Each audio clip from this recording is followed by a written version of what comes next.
ఎందుకంటే దాని నుంచి చాలామంది యూఎస్ కానీ లేకపోతే మాస్టర్స్ అని కానీ ఇంకోటి ఏంటి అంటే నాకు కాలేజ్ లైఫ్ బహుశా 4 year కాలేజ్లో సెమిస్టర్ సిస్టంలో కొద్దిగా ఎక్కువ ఆ, మీరు డెవలప్ అవుతారని ఫీలింగ్ ఉంది నాకు. అదే 3 years అనుకోండి, ఫస్ట్ ఇయర్ కాలేజ్కి వెళ్ళంగానే అమ్మో ఇదేంటి చాలా కొత్తగా ఉంది అనుకుంటా. కరెక్ట్గా 1 year సెకండ్ ఇయర్లో కాలేజ్ లైఫ్ని ఎంజాయ్ చేసి లోపల థర్డ్ ఇయర్ వచ్చేసి టప నెక్స్ట్ ఏంటి అయిపోద్ది. అదే ఇంజనీరింగ్లో ఏంటంటే ఫస్ట్ ఇయర్లో సెటిల్ అవుతారు, ఇంకా చాలా టైం ఉంది కదా అని. Second year, third year, fourth year, first sem దాకా అంటే 2.5 ఏళ్ళు మీకు మీ మెంటల్ డెవలప్మెంట్కి చాలా టైం దొరుకుతుంది. ఫోర్త్ ఇయర్ సెకండ్ సెమిస్టర్ దాకా మీకు హడావిడి రాదు యాక్చువల్గా, అదర్ దెన్ జిఆర్ఈ టోఫిల్లో ఏదో చదువుకుంటారు తప్ప. అది మా టైంలో, ఇప్పుడు ఎలా ఉందో నాకు తెలీదు. So fourth year second semester దాకా, so there is a good 2.5 years of time in a 4 year semester system that I feel that people have enjoyed life right or understood life. పర్లేదు ఇంకొంచెం ఏం చేయొచ్చు, ఓహో ఇన్ని రకాలుగా ఉంటుందా, క్రికెట్ ఆడుకోవటం అవన్నీ కూడా ఉంటాయి. I mean this full length of that. అదే డిగ్రీలో నాకు కొద్దిగా అనిపించింది చాలా ఫాస్ట్గా అయిపోతుందేమో అని. నేను అంటే 1 year నేను డిగ్రీ కూడా చేశా. ఓహో అంటే degree ఎంసెట్ అప్పుడు? సెకండ్ అటెంప్ట్ అనమాట. ఓహో ఇంజనీరింగ్ సెకండ్ బట్ అటెంప్ట్ వచ్చింది కదా అదేం అనమాట. బట్ రెండోసారి మీరు రాయడం గొప్ప విషయం. ఎందుకంటే అప్పటికే మీరు 5-6 ఏళ్ళ అప్పటి నుంచి యాక్టర్ అవుదాం అనుకున్న వ్యక్తి ఇంజనీరింగ్ వైపు ఒకసారి రాకపోతే చూసావా అంటే- నాన్న రాలేదు. కాదు, మా అనుకుంటా. ఫ్రెండ్స్ కూడా అదే కోవకి చెందిన వాళ్ళు కాబట్టి అలా వెళ్ళిపోయింది. లేకపోతే వాళ్ళు కనుక ముందే వచ్చేసింది అనుకోండి, నేను లైట్ తీసుకునేవాడేమో. It's more like that. I think వాళ్ళు కనుక ఫస్ట్ అటెంప్ట్లోనే అందరూ ఇంజనీర్లు అయిపోయారంటే బహుశా నేను కంటిన్యూ చేసేవాడేమో. కంటిన్యూ చేసి డైరెక్ట్గా ఏ సినిమా యూనో దాంట్లో జాయిన్ అయిపోయాడు. అప్పటికేమైనా ఆడిషన్స్ లేకపోతే అలాంటివి ఇచ్చారా ఆ టైంలో అంత యంగ్ ఏజ్లో? బికాస్ ఆఫ్టర్ దట్ నాకు తెలిసి మీరు ఫిల్మ్ స్కూల్కి వెళ్ళారు. ఫిలిం స్కూల్కి వెళ్ళాను కానీ ఆడిషన్స్ ఇవ్వలేదు, కానీ ఆడిషన్స్ కోసం ట్రై చేశా. ఓకే, ఒకసారి ఫనీగా నేను చేయలేదు. ఆ యాడ్ వచ్చింది కానీ చేయలేదు. యాడ్స్ కోసం ఆడిషన్స్ పెట్టారు. అక్కడ దాకా వెళ్ళిన తర్వాత అది వెస్టర్న్ బ్రీఫ్స్ ఉంటుంది కదా, ఆ యాడ్ అన్నారు. అసలు మనకి అది అవసరమా? పువ్వులు వేరే అడిగారా? ఎవరో వేసుకుంటే చూసారా ఎంత మంచి వెస్ట్, ఎంత మంచి బ్రీఫ్. అండర్వేర్ యాడ్ భయ, మనకి అంత సీన్ లేదు, సెటప్ లేదని ఫస్ట్ భయపెట్టిన యాడ్ అదే. వచ్చిన యాడ్ అదే, భయపెట్టిన యాడ్ అదే. దెబ్బకి అన్నపూర్ణ స్టూడియోస్ నాకు బాగా గుర్తుంది. సో ఇలా లాభం లేదు, మనం ఇంకోటి ఏదో ఆలోచించాల్సిందే అని. ఇంకోటి ఏంటంటే నేను ఆ టైంలో చాలా సన్నగా ఉండేవాడిని అండి. అంటే ఎంత అంటే ఇంజనీరింగ్ అయ్యే టైంకి ఇప్పుడు కొంతమంది యాక్చువల్లీ యంగ్స్టర్స్ 18-15 years old, 20 ఏళ్ళు, 40 ఏళ్ళు, 20-22 ఉన్నవాళ్ళు కొద్దిగా సన్నగా ఉంటారు. ఒక్కోసారి ముఖం మీద మట్టుమలు ఉంటాయి. నేనేది ఏంటంటే వాళ్ళు పాపం ప్రతి చిన్నదానికి కాన్ఫిడెన్స్ లూజ్ అవుతూ ఉంటారు. ఓకే, అది అస్సలు అది పట్టించుకోవద్దు అని నాకు చెప్పాలని ఉంది. I want to tell that to that youth of, from 12 years to 22 years or 20. ఇప్పుడు చెప్పాలందా అప్పుడే చెప్పాలండి? అప్పుడు కూడా ఉండింది, ఇప్పుడు కూడా ఉంది. ఎందుకంటే అరే నేను చాలా సన్నగా ఉండేవాడిని, నాకు అసలు ఒంటి మీద చిన్న కండ కూడా లేదు, ఏంటి నా లైఫ్ ఆ టైప్లో బట్ ట్రస్ట్ మీ, వాళ్ళు షేప్ భలే షేప్ అవుతారు తర్వాత.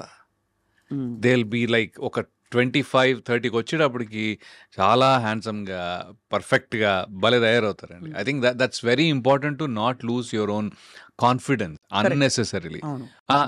నాకు మొటిమలు వచ్చాయి, అయ్యో ఇదేదో అయిపోయా, లేదు. అవన్నీ దట్ ఈస్ గ్రోయింగ్ స్టేజ్లో ఎప్పుడు కూడా నేను ఇలా ఉన్నాను ఏంటి, అలా ఉన్నాను, మనం కించపరుచుకుని కాన్ఫిడెన్స్ లూజ్ అవడం చాలా తప్పు, దండగా వేస్ట్ పని. ఆ టైంలో యాక్చువల్గా చేయాల్సిన పని మీద కాన్సన్ట్రేట్ చేస్తే అవి ఇవి రెండు బాగుంటాయి. ఇది ఎందుకంటానంటే నేను ఇంజనీరింగ్లో నాకు 40 kgs అండి, నేను like 40 kgs. I'm 5'11" height, 40 kilos అండి, 40 kgs అంటే అసలు అంటే లిటరలీ అనమాట. అప్పటికీ పర్లేదు, బాగానే ఉన్నాను. కానీ by end of that time 44, అయినా 46. వెస్టర్న్ బ్రీఫ్ యాడ్ వచ్చింది. అవును, that's the point. That is the point. 44 kgs 45 kgs అంటే చాలా దారుణంగా ఉండేవాడిని. అంటే సన్నగా బోన్స్ కనపడుతూ టైప్లో. అయితే but then the beauty is I was 30 when I did Vennela. Vennela టైంకి నేను 30 ఏళ్ళు, నాకు లిటరలీ 29-30 స్టేజ్లో ఉన్నాను. శర్వా అనమాట, ఏంటి భయ్య ఏంటి నువ్వు కాలేజ్ స్టూడెంట్లా ఇంకా ఎలా ఉన్నావు అని. But that's what I'm saying. But ఒంటి తత్వం అది మీది, లేకపోతే ఒంటి తత్వమేలండి కొద్దిగా. నేను ఎక్కువ తినేవాడిని కూడా కాదులేండి, అది కూడా ఉంది. బట్ ఇంతకీ యాడ్ చేశారా లేదా? యాడ్ చేయలేదండి బాబు. అంటే ఎందుకు చేయాలనిపించలేదు? అంటే భయం వేసింది.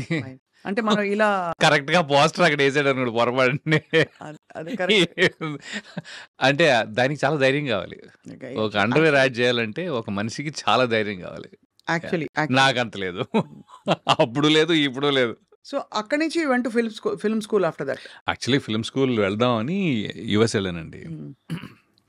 ఎందుకంటే రామ్ గోపాల్ వర్మ గారి ఆయన్నే ఒకసారి కలిసా, ఒక పెళ్లిలో కలిసాను అనమాట.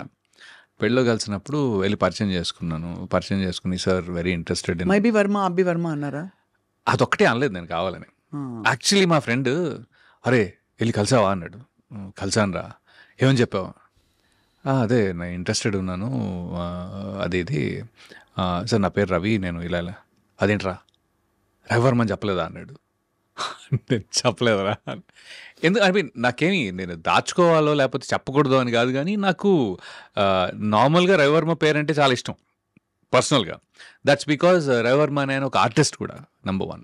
బట్ ఎందుకో నాకు పెద్దగా నేను పెరిగిన వాతావరణం అంతా హైదరాబాద్ అండి టోటల్గా. ఎక్కడ కూడా నేను అంటే నాకు రాజుల ఫ్రెండ్స్ చాలా తక్కువ యాక్చువల్లీ. నా కజిన్సే ఎక్కువ ఉన్నారు, సో వాళ్ళు. బట్ ఇన్ జనరల్ చాలా తక్కువ, బికాజ్ పుట్టగానే టక్మని ఇక్కడికి వచ్చేసాం.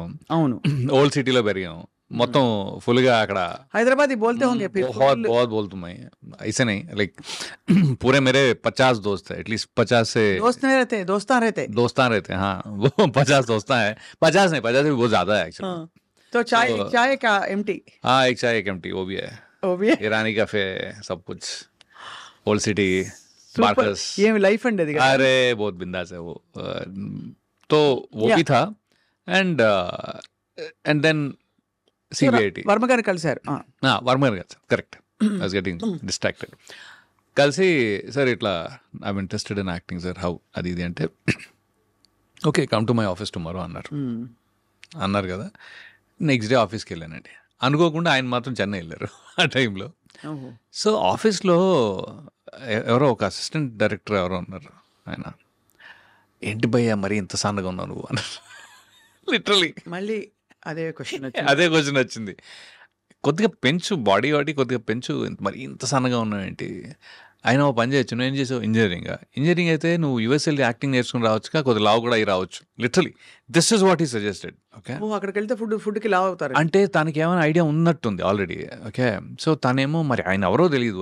ఇప్పుడు ఎవరైనా గుర్తుండి కాల్ చేస్తే బాగుండాలని అనుకుంటున్నాను కానీ, బట్ దట్ పర్సన్ ఆయన నన్ను వెళ్ళమంటే నేను ఐఎమ్ లైక్ ఓకే బహుశా మరీ అక్కడేమైనా నేర్చుకుంటే బాగుంటుందేమో అనే ఒక చిన్న ఫీలింగ్ ఉండేది. సో అప్పుడు మళ్ళీ నేను జిఆర్ఈ టోఫల్ రాసి వెళ్ళా. అప్పటి వరకు యూఎస్ఏలో ప్లాన్ లేదు.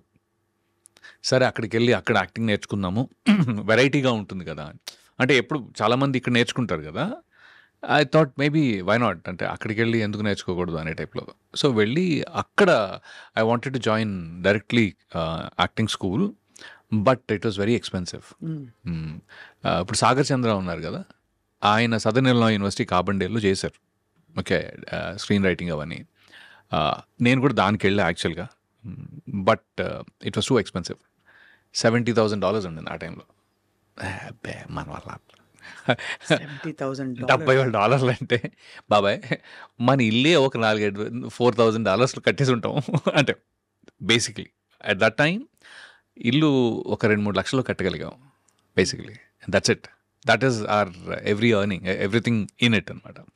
అలాంటిది ఒక $70,000 అంటే ఒక 22 లక్షలు ఏయ్, కష్టం బాబాయ్ అని చెప్పి నేను మళ్ళీ మాస్టర్స్ జాయిన్ అయిపోయా అక్కడ. మాస్టర్స్లో engineering, I mean maths and computers basically. అదేమో ఫైనాన్షియల్ ఎయిడ్తో పాటు మనకి, సో ఎక్స్పెన్స్ ఏం లేదు దాంట్లో. సో మాస్టర్స్ జాయిన్ అయ్యి ఆ తర్వాత ఎప్పుడో న్యూయార్క్ ఫిల్మ్ అకాడమీ అప్పుడు టైం దొరకలా, అప్పుడు జాబ్ చేస్తుంటే టైం దొరకలేదు. But I could make time. ఒక మూడు నెలలు హెల్ప్ చేసి వచ్చాను. చేసి వచ్చేసాక then after that film just happened.